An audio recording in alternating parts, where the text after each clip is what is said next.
Good morning, everybody. I know with social distancing and things being crazy, we're all getting home. Sorry, I'm going to share my garden with you. Got a few trees out here that I figure it's nice to share. Let you guys know what I'm dealing with my little bonsais here. Let's see here. I have a beautiful juniper, which I use as my logo mostly. I know the pot is big currently, but we're working towards, of course, through the years, making it smaller. See that good new growth coming along. This bad boy I won, I think it was a bonsai-a-thon and a raffle, and well, the pot as well. You play, you win.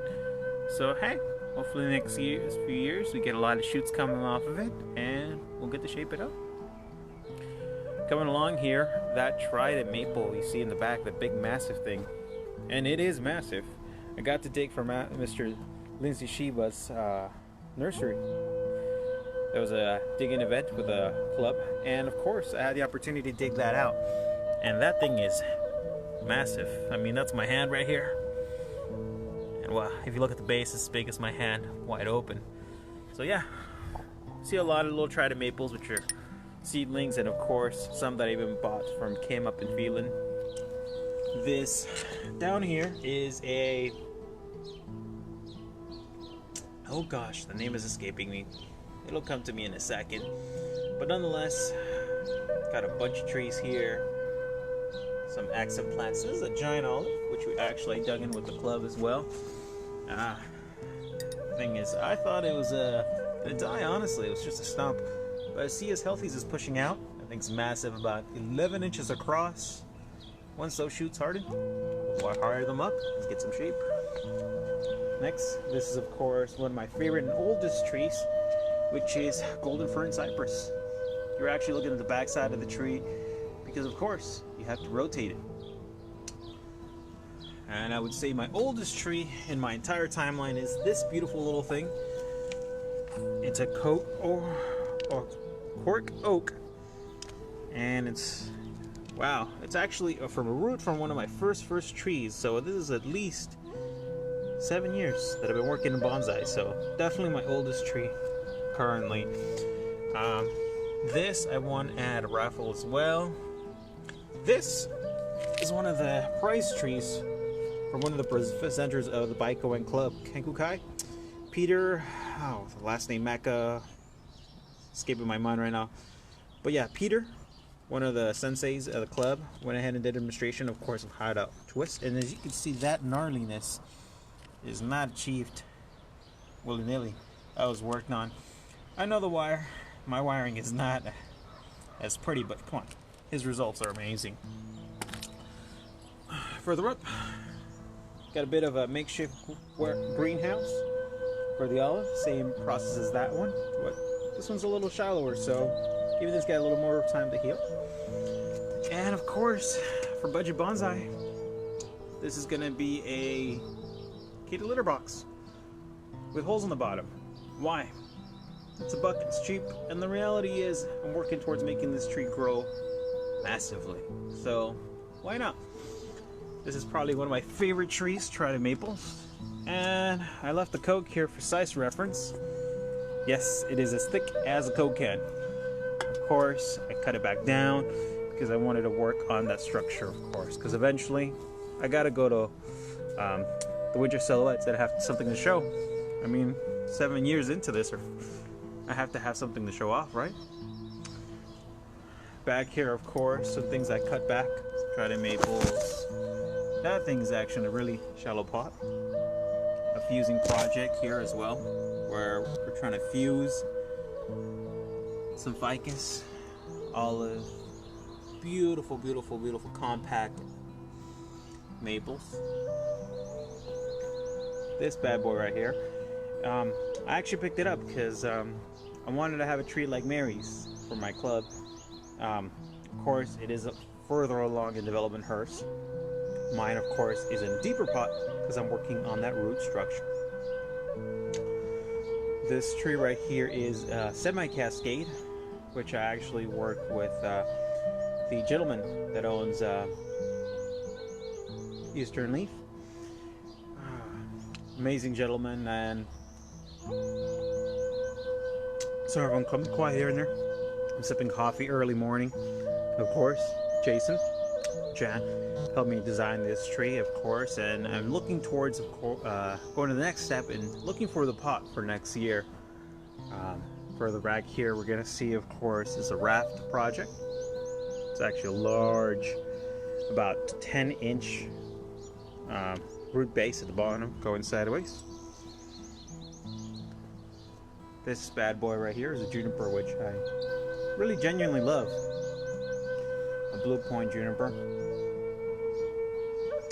Further little projects that I have. And of course, because I pay attention what the community does, I do have a fusing project where I have a bunch of Japanese maples all wrapped in so they can grow.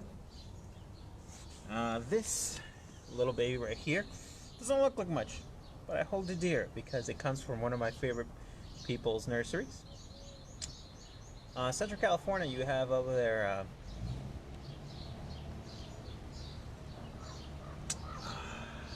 one of the most hidden, small little hidden gems out there.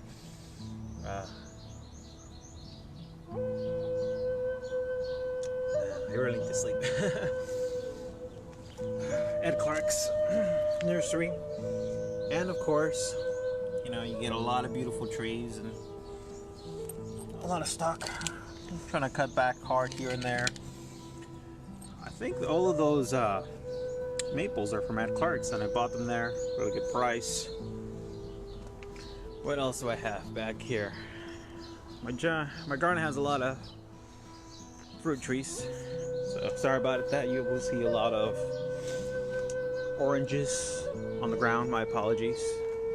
Again, that's a hackberry. That's what this tree is. It's a hackberry, and I got this from Robert Pressler, amazing gentleman. Went out to his nursery out there, visited, and just had to pick it up. Honestly, it was in a 10-gallon. No, or was it 15? It was a massive thing. Of course, I cut it down to 1/3 of it. So then, a few years from now, it can get into a shallow root system. Down here, I have a pineapple. Yes, I have a pineapple plant, my Ginkgo bilobus, which I say is one of my favorite trees. This bad boy is just barely waking up. You know, when I was first beginning bonsai, I always worried about this being alive or not. But now, by doing and working on bonsai, you just have a confidence. Your trees are going to wake up. This tree right here particularly is from Fuji Bonsai, up by the 5 on their way to Six Flags. I think it's Roy Nagatoshi, if I'm correct. Gentleman out there, bought the tree from him. Amazing gentleman, beautiful gardens. There's only one drawback. There's so much good material there, you don't know what you're looking at. But if you take a moment to look at any single tree, every tree at Roy Nagatoshi's place is a piece of art. Everything there is amazing. 99.9% of everything you see there is beyond beautiful. This actually was going to be also a show tree. One of our presenters came in and worked on it. I won it in the raffle, but of course it was too shallow. It was doing too well, so I put it in a little deeper pot. As you can tell, it's bouncing back. So it's all about the health of the tree, you know. Some more trees down here I've been working on and towards.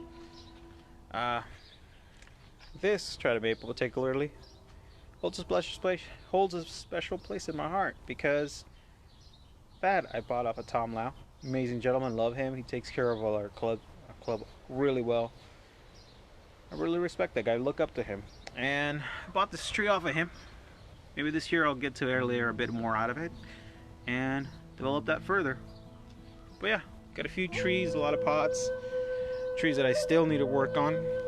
But yeah, I have a lot of things to do, guys. Hope you guys enjoyed my mini garden walkthrough.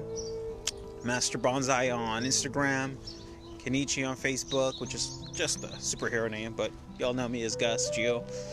And yeah, I even have bananas in my backyard. So, if you ever swing by or want to know bonsai, I'll send you in the right direction towards bonsai nurseries, clubs, because at the end of the day, just an art. And you learn by doing. Good morning, everybody. Hope you enjoyed my mini garden tour. Thank you.